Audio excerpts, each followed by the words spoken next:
this video, I will demonstrate how you can create distribution plots in the ExploreLive module. Distribution plots include histogram and quantile plot, or QQ plots. I will describe how to use basic settings like the selection of a data source, the selection of the variable that you want to investigate, how you can select the type of histograms, histogram that you want to create, the selection of the distribution and the kernel of the histogram fitted distribution. We'll also talk about some advanced settings that you can apply on distribution plots. I have already opened an ExploreLive session, and I have uploaded two datasets, distrib.csv and demo.csv. The first dataset, distrib.csv, is essentially a simulated dataset where I've randomly simulated from known distribution, normal, log normal, exponential, and so on. The second dataset, demo.csv, is a simulated pharmacokinetic analysis dataset. It includes many different variables for many subjects and many data points. I have used this dataset to create a modified dataset, which I have actually filtered to the first record per subject in the demo.csv file. So this modified dataset is called 1 per ID. I will use those datasets to create distribution plots. For that, I will go to the plot module or plot menu and click on distribution plot. This interface opens. You can see a pretty large plot area that is divided into two tabs, one for the histogram, the distribution plot, and another tab for the quantile plot. On the right side, in the upper right corner, you can see a data panel. This is where you can select the data source for your distribution plot. And I'm going to start by using the 1 per ID dataset. This field will list all the imported datasets and any modified dataset that you might have created in the data module. If you have merged or pooled two datasets together, that pooled data will also be available to you here. So I'm going to select this 1 per ID dataset, and I'm going to start selecting options in the basic settings panel at the bottom. The first thing that you want to select is the actual variable that you want to explore. I'm going to choose body weight, this WTKG.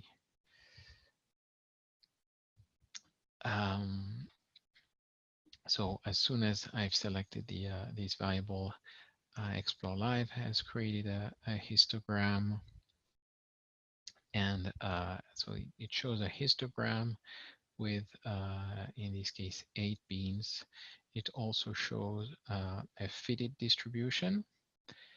And at the bottom, you can actually see the data point displayed as what is called a rug. So each bar represents one data point in the data set.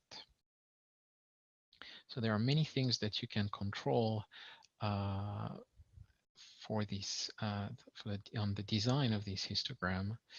The first thing that you can control is how many beans are actually used to create the histogram.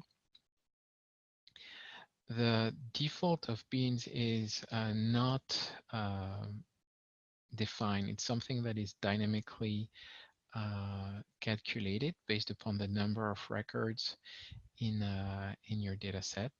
So in this case, KIWI decided that ExploreLive has decided that 8 was an appropriate number You can decide to go to a much higher number or lower number if you want. That will, obviously, the higher you go, the more variable. In case of the closer you would get to the distribution of data. So you can see here there's a slightly higher density that results in this peak. Here you have a lot more data also that resulted in this peak. You can control whether you want to display the data as density, which is the default, or as count or percentage. If you select count or percentage, the fitted distribution will disappear, and you will see the data as count and just a histogram. The histogram may look a little bit faint here because the transparency was set to a fairly low value. If you go to a higher value like 0.75, you will see something a little bit more dense or darker shade of gray. It's the same way if you get the same design for percentage. So I'm not going to show that. I'm going to revert back to density. When you select density, this second field is displayed, and here you can select whether you want to show only a histogram or the histogram plus density, which is the default. Just selecting histogram would obviously just show the histogram and not the density line or the fitted distribution. If you select density, you only see the fitted density. You can decide to hide or show the rug. Here I'm going to hide the rug. I'm going to revert back to a histogram plus density to illustrate the next field, which allow you to stratify the data and use different color for the different value of your selected variable. In this case, I'm going to choose the study C variable. It contains 3 different values reflected in the legend here. And you can see now that you can visualize 3 different fitted density, one for each value of the study C. And the histogram in the background is now actually 3 histograms shown on top of each other. So that might be sometimes a little bit hard to read when the distributions are not stacked, which is another field that shows up when you enter a color by variable. If you choose to stack the distribution, the histogram will be just showing stacked density, so they're not overlapping, but just added on top of each other. And the fitted density will also be stacked. So this would be the density for SAD. This would be the density for the POC added on top of the density of SAD. So the red density is the sum of the 3 density, and the area in between the 2 different lines represent the density for the marginal density for the MAD data. There are multiple things that you can control in addition to the field from the basic settings. If you go to the advanced settings in the axis tab, you can provide a custom axis title for the X axis, which is typically the most relevant axis. The title of the Y-axis is should not necessarily be updated, but you have the ability to do it.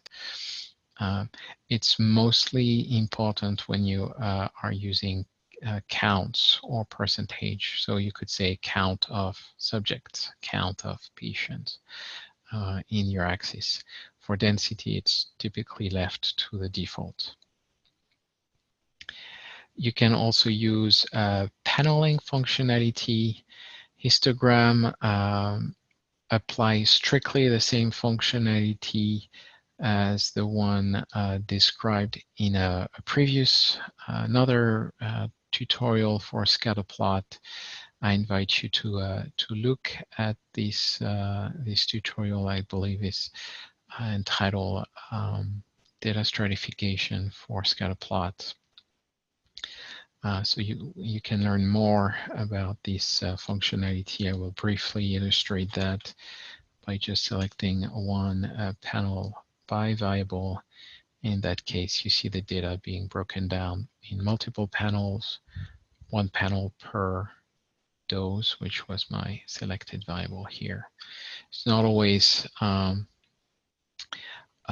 necessary or useful to select a panel by and symbol by variables, because you end up having a very little amount of data in each panel, and your density or distribution might not be necessarily super meaningful. So I'm going to revert back to the main overall view.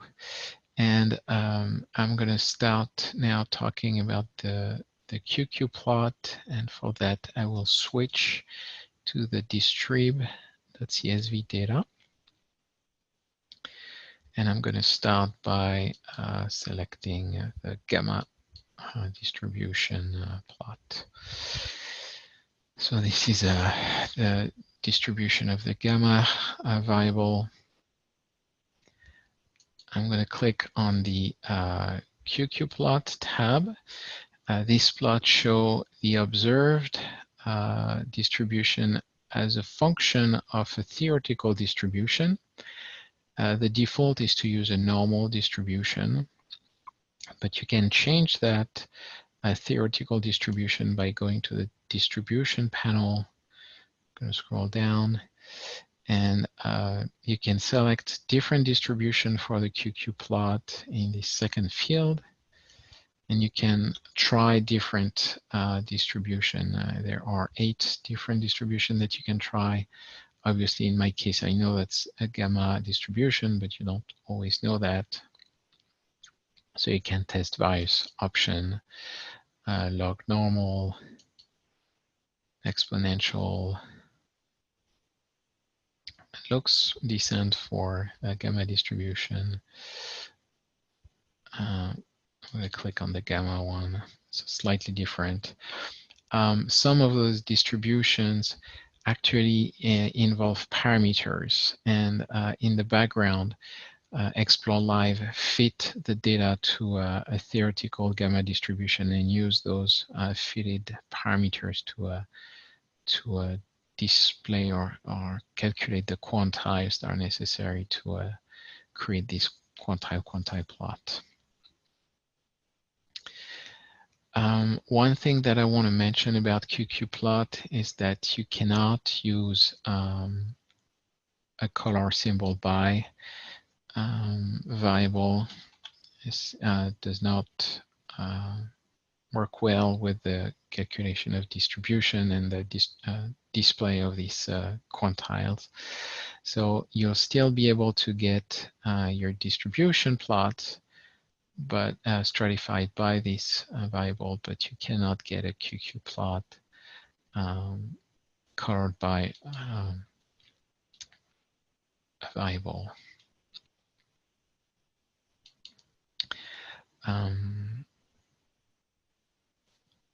I'm going to revert back to the distribution plot and actually go back to using a stratification to talk about the Graphical Settings tab. This offers 2 functionality. You can change the shade of color that is used for the background and the grid line in the plot region. using this slider to go to a lower value, we'll use a lighter shade for the background. In contrast, if you go and select a value closer to 100, a darker shade will be used. So depending on your vision and your personal taste, you may want to use lighter or darker shade of gray, sometimes useful for when the data is a little bit more dense or sparse. The second field allows you to define a theme, which will mostly affect the colors used by the histogram. You have three themes. The first two are actually not different for histogram. They would be for scatter plot. The third one is the GG2 theme. This is the default color theme for the GG2 package, which is the graphing engine that we use in the background to create the histogram. So some people like that, that default theme. Additional functionality in the histogram submodules are data subset functionality. This functionality is actually described in a separate tutorial. The features and functions available in the distribution plot are strictly identical to the one described in this tutorial. So I will invite you to look into or to watch that the tutorial entitled Data Subset or Subsetting Data. Another functionality that will be described in a separate tutorial is the functionality of download of plots. So with that, we have described all the functionality available to you in the distribution plot submodule. If you have additional question, you can always refer back to the KIWI user manual or send us questions at kiwisupport@cognigencorp.com. Thank you very much.